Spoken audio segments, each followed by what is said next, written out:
Bueno, me gustaría comenzar en decir que mi tarea aquí es muy difícil porque sigo a Juan Antonio Blanco, que es un amigo de muchos años y realmente casi un profesor mío, aunque nunca en aula, sino en la vida, y especialmente cuando estoy con él y otros conocedores de Cuba, siempre estoy aprendiendo como estudiante. Entonces aquí es un gran honor ser invitado para participar aquí.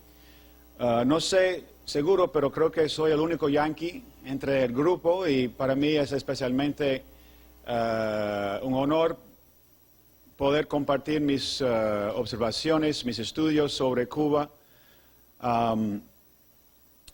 Yo a veces digo a mi esposa que yo voy conociendo el mundo hablando de Cuba. Y ser invitado a estar en Panamá hablando de Cuba me da mucha felicidad. Hace poco, quería indicar una cosa que Juan Antonio habló del auge en el mundo de la revolución digital como una tercera revolución de la tecnología. Y he tenido la suerte de poder ir a Cuba y desarrollar en esos 6 meses pasados conexiones con varios jóvenes, blogueros y también jóvenes ingenieros de informática que han lanzado varios proyectos no estatales, privados, tratando de conectar servicios, oferta con clientes, tanto turistas que vienen a Cuba como mismo cubanos. Entonces, estamos montando un simposio de un solo día, muy similar a este simposio en Nueva York, el 25 y el 26 de mayo. Y estoy organizando el simposio con estos dos cubanos, Norges Rodríguez y Taylor Torres, y va a haber un evento justo antes del Congreso LASA, que va a ocurrir este año en Nueva York. Se llama el Congreso Internet y Economía, Perspectivas y Oportunidades para el Futuro de Cuba. Entonces, un poco de propaganda para que ustedes sepan. Después puedo compartir más información sobre aquel evento. El título que me han dado, de todo el evento que vimos aquí, el sector no estatal. Y siempre me hace reír ese título, porque realmente es un poco un reflejo de una realidad, pero es un poco un reflejo de las maniobras que hace el gobierno cubano para no hablar del sector privado. Lo pone otro nombre, ¿no? Y también han puesto a los trabajadores en este sector no estatal, trabajadores por cuenta propia. No son, para el gobierno cubano al menos, empresarios ni emprendedores, pero hay muchos de ellos que se consideran a sí mismos emprendedores y rechazan esa idea de que son trabajadores por cuenta propia. Pero como bien dijo Juan Antonio, legalmente siguen siendo trabajadores por cuenta propia porque no tienen la protección de la ley como negocios y dueños de negocios que tienen personalidad jurídica. Entonces voy a estar hablando ahora sobre las ideas que mi colega Archibald Ritter, un economista canadiense, y yo desarrollamos en este libro. Y como aquí estamos hablando de emprendimiento y esfuerzos empresariales, yo tengo 3 ejemplares de este libro si alguien quiere acercarse a mí después para comprar el libro. También tengo unas hojas para que puedan comprar el libro en un gran descuento, porque normalmente es tan caro que ni yo puedo comprarlo, pero tengo un descuento para $35, ¿no? Mira, ahora vamos a empezar con la presentación en sí y yo quiero dividir la presentación en 2 partes. Quiero empezar con lo que tienen delante de ustedes. Todos deben tener una versión de esta hoja, y tengo más si hacen falta, pero quiero destacar, resaltar unas cosas de esta hoja para un poco darles a ustedes un baseline, como un punto cero en que podemos entender datos, hechos, leyes, avances y obstáculos. Y gracias a Juan Antonio por dejarme a mí decir eso, porque ha dicho tanto, tan elocuentemente que me dejó eso a mí.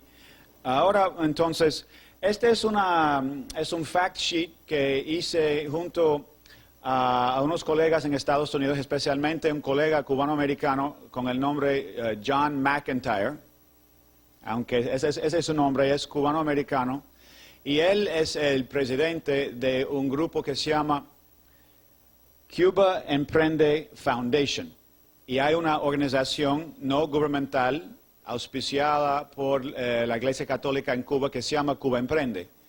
Y la fundación ayuda económicamente y logísticamente básicamente es un taller o un incubador de empresarios y de negocios en Cuba, privados. Entonces, pero en Estados Unidos hay mucha ignorancia, bueno, en el mundo entero hay mucha ignorancia de qué pasa dentro de este sector no estatal. Entonces, hicimos esa hoja, es como reducir nuestro libro, que tiene como 300 páginas. Si no tienes el tiempo ni el dinero para el libro, aquí tienes el libro en 2 páginas, ¿no? Entonces, primero tenemos las cantidades. Yo siempre digo cuando hablo de eso, que sí, en Cuba desde 2010, desde que se arrancó ese cambio, hay cambios significativos, pero son insuficientes para llegar solamente hablando de las metas del propio gobierno. Significativos, insuficientes. También esos cambios han sido en cantidad han sido grandes. Si vemos aquí, tenemos desde 150,000 trabajadores por cuenta propia, ahora 500,000, ¿no? Medio millón. Es un crecimiento increíble, impresionante, significativo. Entonces, en cantidad es impresionante, pero vamos a hablar después de calidad, porque la calidad de esos trabajos deja mucho por desear en términos de profesionalidad, de eficiencia, de trabajos modernos, de empleo, etc. Entonces, aquí tenemos los números. Una cosa que debo agregar, porque eso publicamos en noviembre, pero en enero el gobierno cubano publicó unas cifras que por primera vez desde 2010 el número de trabajadores por cuenta propia oficialmente registrados bajó. Y ahora es como 497,000. No es mucho menos, pero es la primera vez que vemos en las cifras del gobierno una caída desde 2010. Y eso no me sorprende porque ya vemos un crecimiento rápido y después un estancamiento en el crecimiento y ahora por primera vez vemos un decrecimiento. ¿De quiénes estamos hablando aquí dentro de este sector? Primero hay estos trabajadores por cuenta propia. Podemos llamarlos empresarios. Todos no son empresarios y vamos a hablar de eso después. Pero vamos a llamarlos empresarios. Hay 500,000. Si queremos saber cuán grande en Cuba es el sector no estatal, el sector privado, tenemos que sumar otros grupos. Primero, se estima, y se puede debatir de eso, y seguro que Emilio tiene sus ideas y sus estimaciones, que otros 600,000 están en el mercado negro, en el mercado informal, que apoyan esos negocios legales, pero no están registrados legalmente. También hay las cooperativas tanto en la agricultura como las nuevas cooperativas y los empleados o los cooperativistas urbanas de servicios, que es algo nuevo, que tiene como 3 años, que no ha crecido mucho y que tiene también sus propios obstáculos, pero es un nuevo sector interesante y parte del sector no estatal. Y finalmente 50,000 bastante pequeño, pero los que trabajan en los joint ventures con empresas extranjeras. Entonces estamos hablando aquí como de 1/3 de la población laboral. Pero para darte una idea, aquí dividimos no estamos hablando ya en este gráfico de los trabajadores, sino de los trabajos, de los oficios. Muchas veces se llaman a todos profesiones, pero no lo son. Por eso dividimos. 6% de los 201 son o pueden ser considerados como profesiones. La gran mayoría son oficios, ocupaciones, trabajos, y la gran mayoría de estos son de sobrevivencia. No son de una gran rentabilidad, ni innovación, ni eficiencia. Y lo que hicimos aquí, nosotros leímos los 201 y decidimos por nuestra cuenta, somos cuentapropistas también, ¿no?, cuál es skilled, unskilled, semi-skilled o profesional, ¿no? Entonces hicimos esta definición, pero eso nos da una idea de la falta de calidad a la cantidad, ¿no? La calidad de esos trabajos independientes es muy baja. Ahora vamos a ver lo bueno y lo malo. Y ustedes después pueden pensar en Donald Trump para el feo, ¿no? Pero el bueno y el malo de ese nuevo cambio en Cuba, ¿no?, en el sentido del sector no estatal. Primero, hay barro con que Cuba tiene que desarrollar, porque hay una población educada, una población trabajadora, una población que puede hacer crecer cosas en Ottawa en el invierno mientras no pueden hacerlo en Cuba en el verano, ¿no? Pero eso es algo, una ventaja competitiva, podríamos decir, que tiene Cuba, que no está aprovechando. Y se sabe muy bien que no está aprovechando esta ventaja porque hay un escape desde el sector estatal, desde profesionales en el sector estatal, donde pueden ganar bastante poco, hasta el sector no estatal. Eso es porque en Cuba uno se encuentra mucho con taxistas trilingües y meseros físico-nuclear, ¿no? Es como media broma, pero es una tragedia a la vez, ¿no? Entonces, ahora, eso nos indica un poco sobre el problema. Hay las profesiones, programadores de cómputo,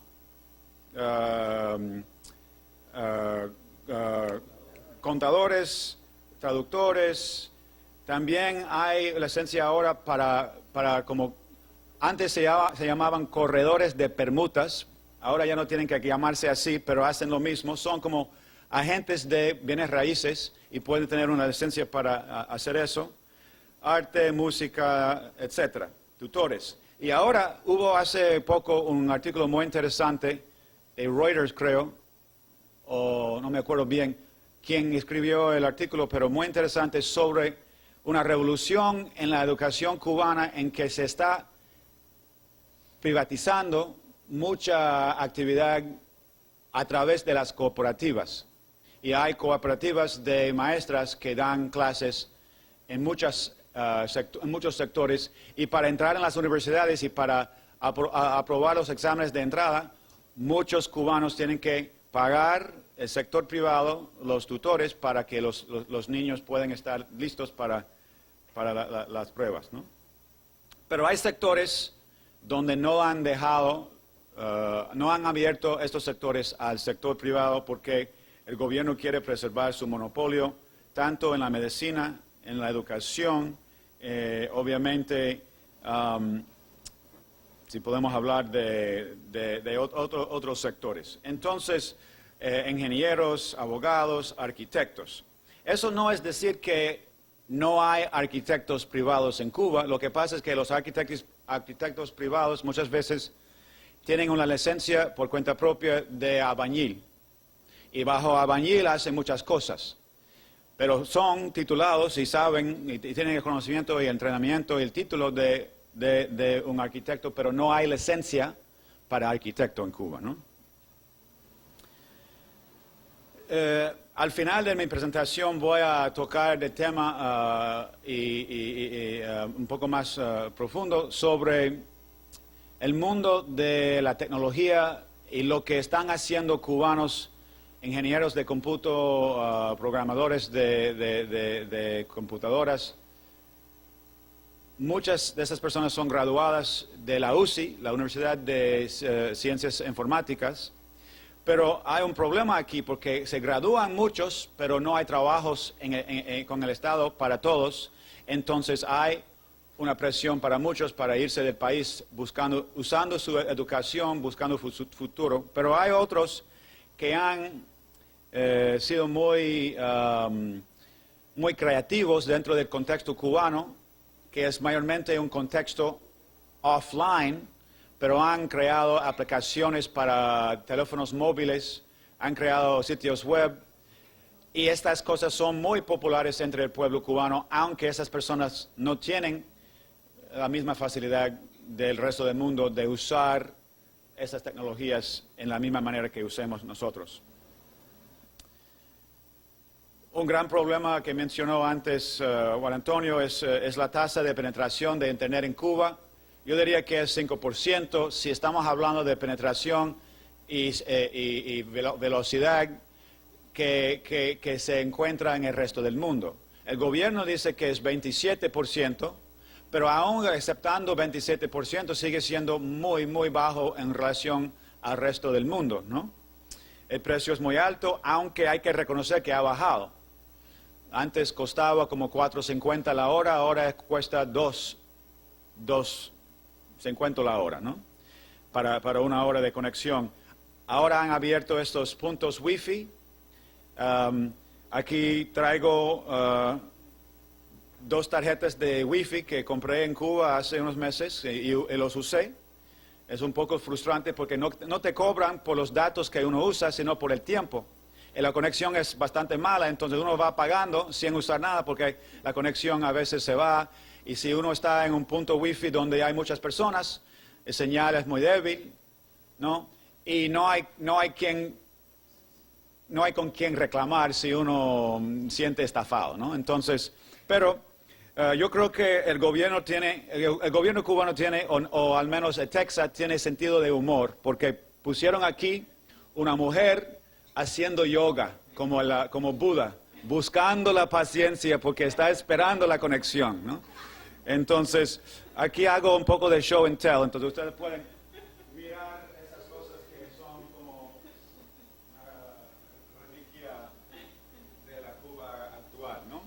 Pero si uno habla con los cubanos de a pie, eso es una cosa increíble, y yo diría que 2015 fue el año de los puntos Wi-Fi.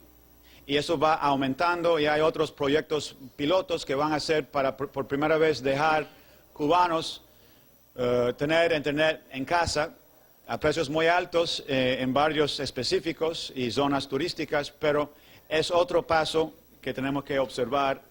Hay también el sistema del paquete, que es muy importante, que es como la internet cubana, cubanos usando memoria flash, bajando y subiendo información, pero esa es una red que corre por toda la isla.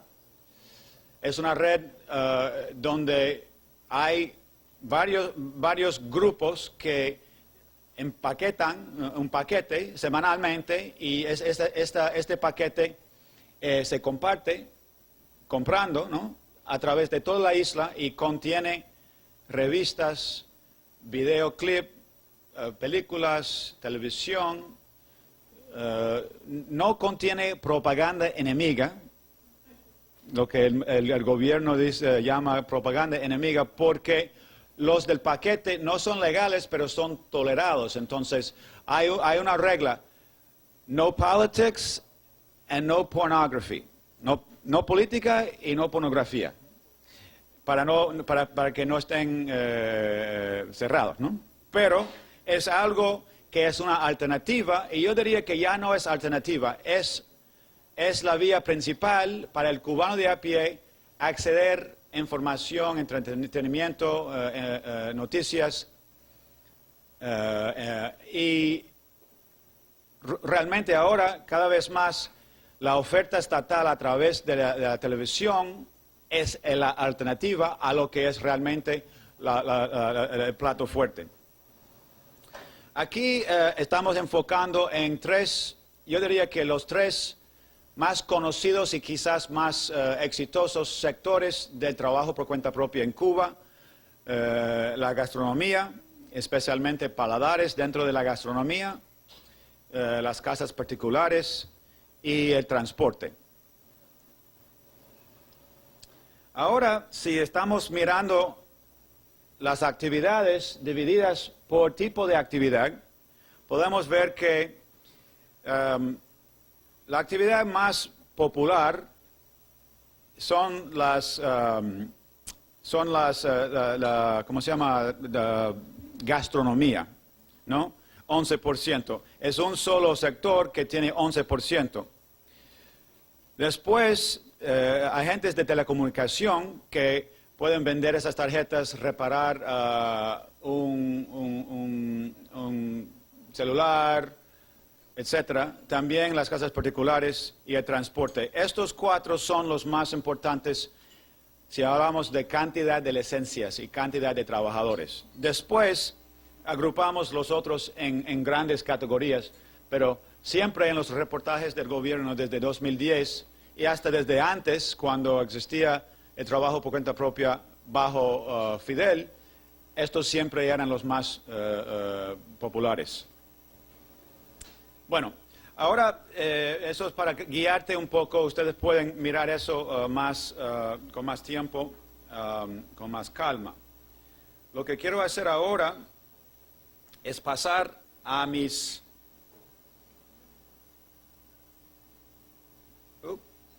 parece que acabo de cerrar algo en vez de abrir algo. Vamos a ver si lo encuentro de nuevo. A ver, ¿dónde está? Ahí está. Sí, ahora voy a usar esa versión, que no es la versión más adecuada, pero funciona. Ok, ahora vamos a hablar de caballos cubanos. Yo creo que puedo hacer... Hay una manera de mirar la página en sí, full screen, presentation, pero eso es Word. Sí, porque el otro no se abrió. Déjame hacer eso entonces.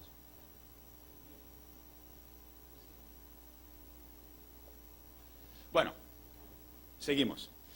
Bueno, en hacer la investigación durante 12 años para el libro, Cuba Empresarial o Cuba Emprendedora, hicimos muchas entrevistas con emprendedores cubanos. Y dos refranes que siempre oíamos en las entrevistas hablan mucho de sus luchas, su filosofía y sus obstáculos. El primero, ustedes pueden cantar conmigo eso, ¿no? El ojo del amo. Entonces, ¿cuál de estos caballos tiene un amo? ¿Y cuál es propiedad del pueblo o del Estado, no? La idea de eso, el ojo del amo engorda el caballo, es como una sabiduría, una filosofía.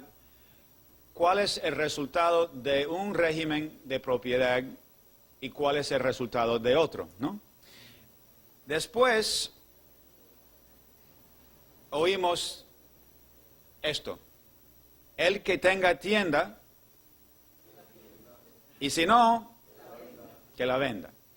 Y ese refrán comunica otra versión de la misma filosofía, ¿no? Aplicada, bueno, quizás ustedes pueden imaginar, sin decir algo político o criticar el gobierno en sí, estos empresarios están haciendo una queja, ¿no?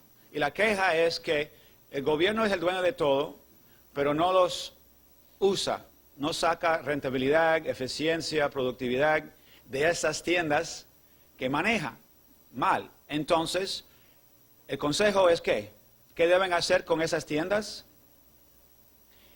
Entregarlas al pueblo para que ellos puedan ser los amos de esas tiendas y hacer las tiendas producir eficientemente. Entonces, siempre presto atención a esos refranes porque en el contexto en que se usan te dice mucho sobre la situación en el país. Bueno, Juan Antonio habló antes, ¿cómo voy con el tiempo? ¿10 más? Muy bien. Juan Antonio habló antes de que el Cuba 3.0 implica un nuevo pacto entre el pueblo y el gobierno, pero no sabemos qué acuerdo, qué visión va a ser esa visión, ese pacto. Pero Raúl Castro ha puesto una versión de eso sin realmente un destino claro, pero hay un camino declarado a través de los lineamientos y la idea es vamos a actualizar el socialismo. Entonces, mucha gente dice, bueno, que eso es fraude, eso no quiere decir nada, eso es más de lo mismo. Pero yo diría que no es más de lo mismo, pero no es necesariamente mejor para el pueblo. Porque, como bien dijo Juan Antonio, antes era, bueno, entrégame tus derechos civiles y yo te cuido. Ahora es más que, bueno, no puede ser ya que Cuba es el único país en el mundo donde uno puede vivir mal sin trabajar. Eso es una cita del mismo Raúl Castro. Entonces Raúl Castro quiere cambiar las reglas del juego, pero no hay garantía que ese cambio produzca la devolución de los derechos ciudadanos al pueblo. Y yo enfoco en la palabra igualitarismo, porque eso fue un poco el hijo de Fidel. Y Fidel celebraba esa idea ideológica como una meta, como algo sagrado y un producto de socialismo. Que vamos a acabar con esa desigualdad y todos vamos a ser iguales. Pero eso, obviamente, económicamente no ha funcionado. Como dijo Juan Antonio, la tarjeta de crédito hizo funcionar ese arreglo, a veces bien, a veces muy mal, durante 35 años, pero ya no funciona. Entonces, están cambiando eso, declarando, bueno, hay igualdad de derecho, esas palabras de Raúl, igualdad de derecho, igualdad de oportunidades, pero no podemos garantizar igualdad de resultado, ¿no? Y hasta ha dicho algo significativo, que en Cuba hay explotación, pero la explotación es a través de esa idea de igualitarismo. Los vagos explotan a los buenos trabajadores. Entonces tenemos que hacer que los vagos trabajen. Y esta es la cita de que hablé. Pero sabemos que en la igualitarismo hay siempre algunos que son más iguales que otros. Y entonces eso es un poco el élite político de que habló Juan Antonio. Pero hasta Fidel Castro, en un momento de honestidad económica y política, habló con un periodista extranjero diciendo, bueno, el modelo cubano ya no funciona ni para nosotros, que vamos a tratar de exportar este modelo.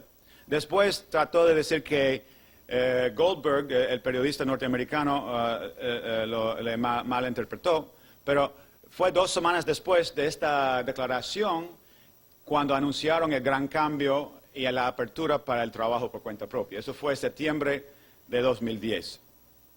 Entonces, ahora quiero comentar un poco sobre el legado y la supuesta legitimidad o no de Fidel y de Raúl. El legado de Fidel siempre se basaba, y su legitimidad, si existía, se basaba en los logros de soberanía y los logros de justicia social.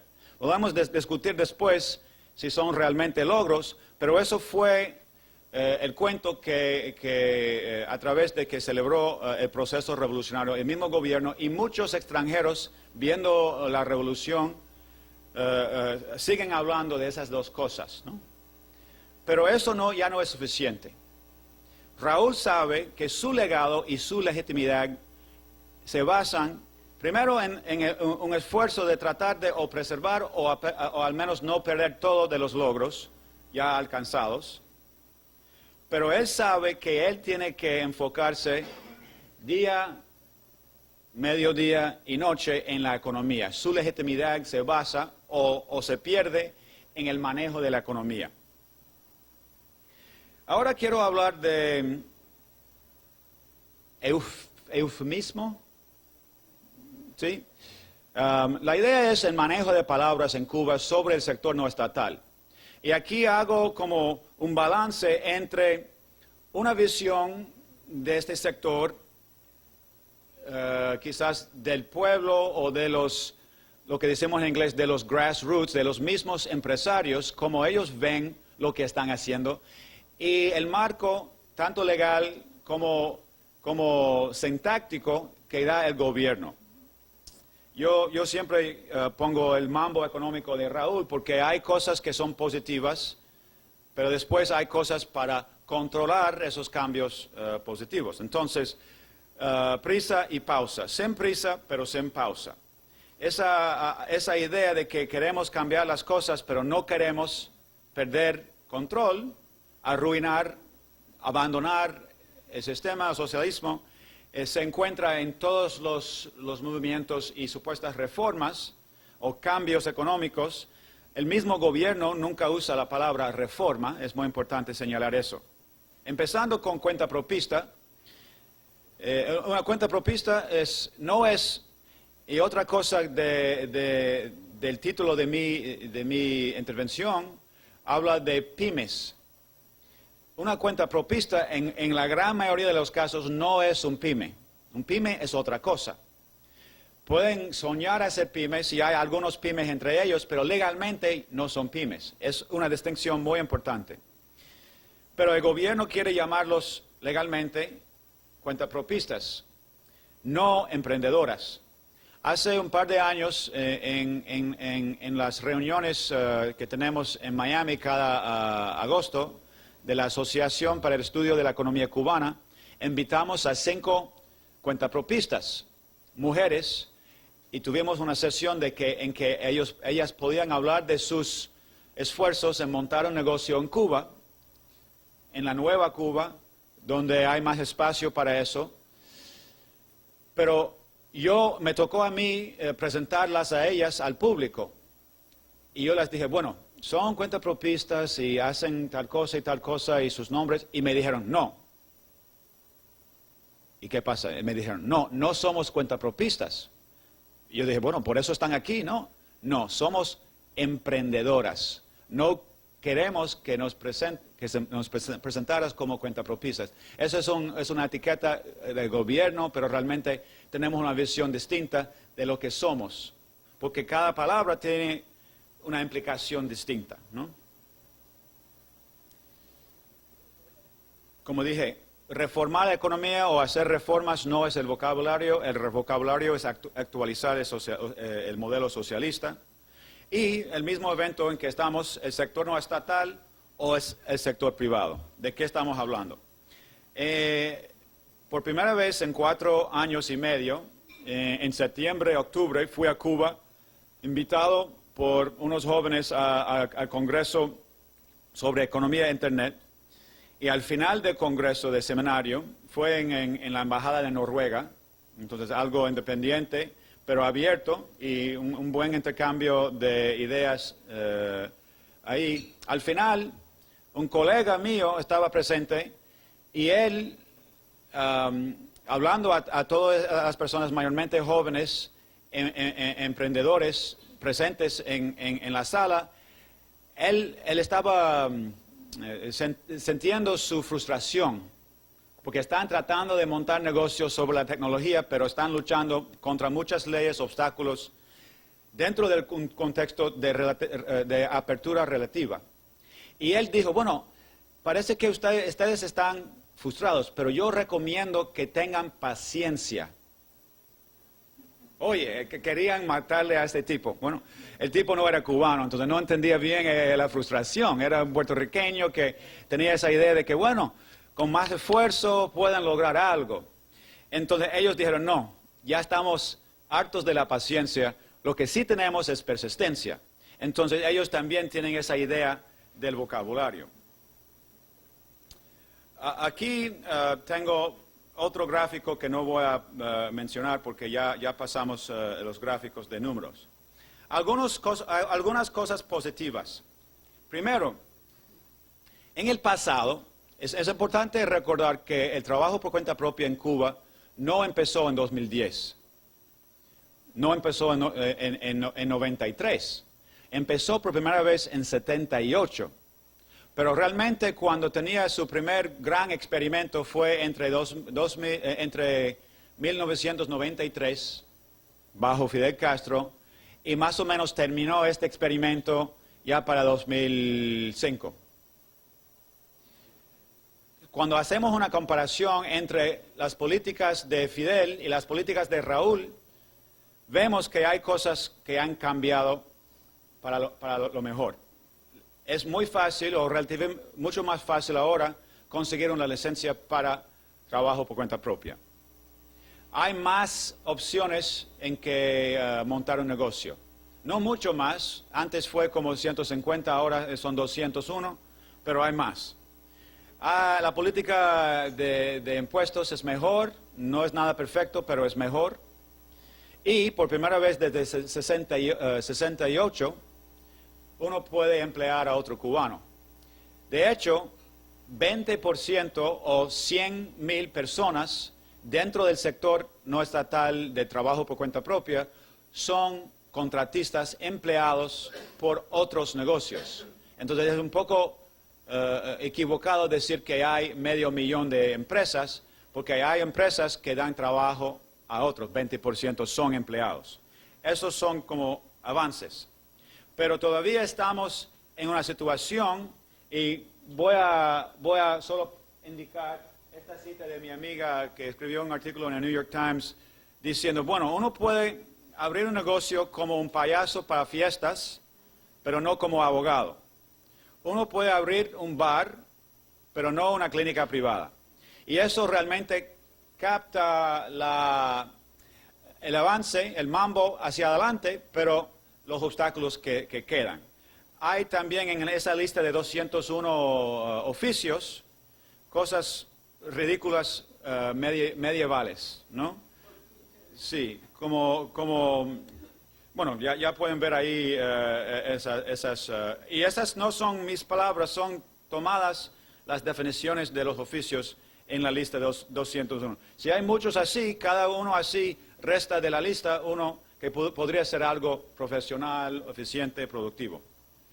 Como me están indicando que me van a sacar de aquí, lo que voy a hacer es no hablar del cambio de política, ni la política de Estados Unidos, porque ya se habló un poco de eso con la presentación antes.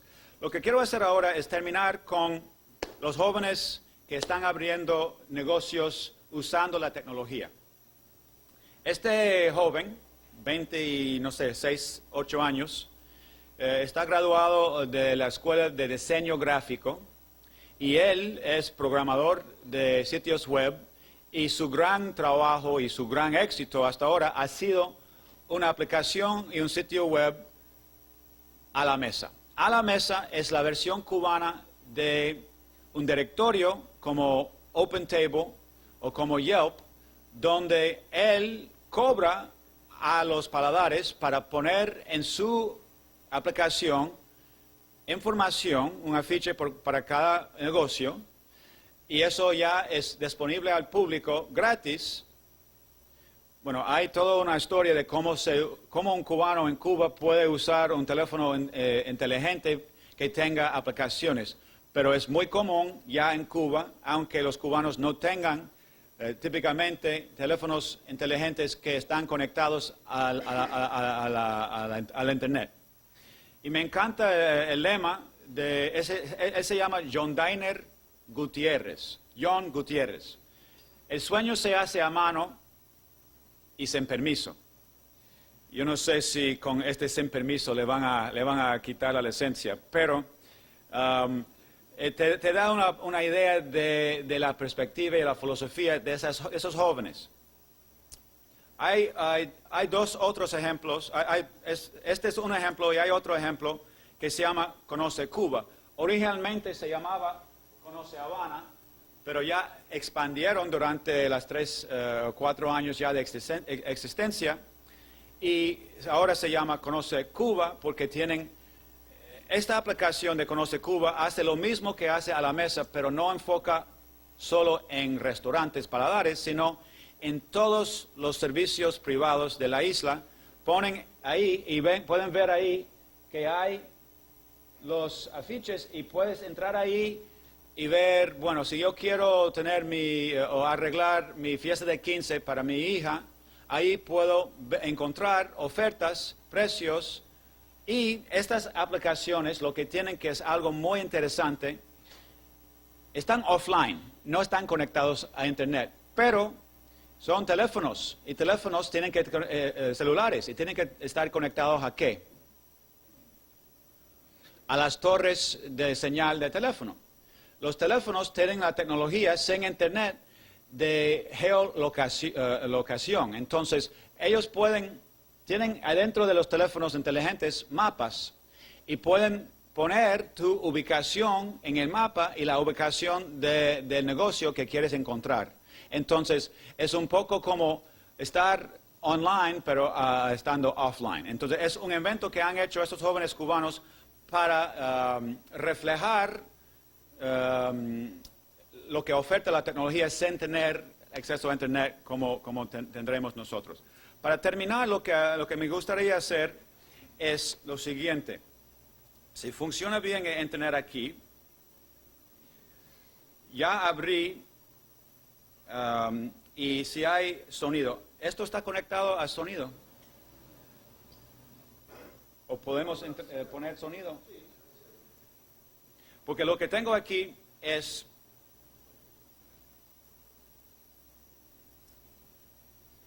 dos videos muy cortos de 1 minuto o 2, donde estos son videos que han hecho estos jóvenes y han puesto estos videos en YouTube para que el mundo pueda saber lo que están haciendo para llamar la atención. Y van a decir, bueno, pero están en YouTube, los cubanos no los pueden ver.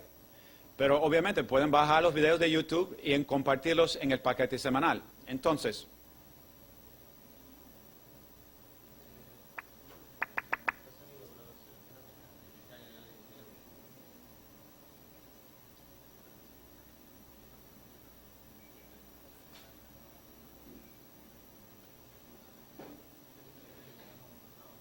está pesado. Deja ver si otro. Bueno, vamos a esperar si eso no funcione. Los chicos de Conoce Cuba, Conoce Habana, también están en Google Plus. Tienen en Google Plus su propia página. Y vamos a ver si... Ay, deja ver. No están... Ah. Perfecto. Y hicieron eso, todo eso en Cuba.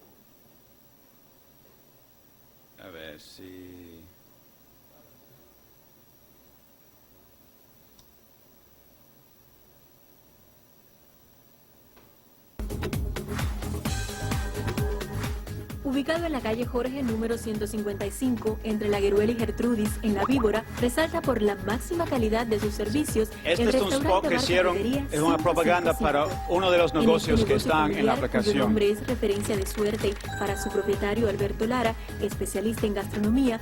Poseemos restaurante y bar climatizados. Obviamente el cliente para tener esto tiene que pagar más, pero es como hacen una propaganda para ellos. Nuestra carta incluye diversas recetas internacionales y criollas, donde resaltan las brochetas de cerdo o mixtas al carbón, el anafre casero cubano a la parrilla y la irresistible pizza 555.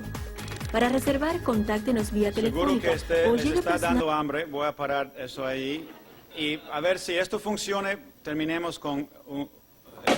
La aplicación para móviles Conoce Cuba y Conoce Habana es una herramienta útil para orientar a quienes visitan la isla, además de ser un medio propagandístico que permite dar a conocer el nuevo sector empresarial cubano. El talento de sus creadores, residentes en la capital, motivados por las flexibilizaciones del gobierno en el trabajo por cuenta propia, creó las bases para que incursionaran en el negocio del diseño de aplicaciones para móviles.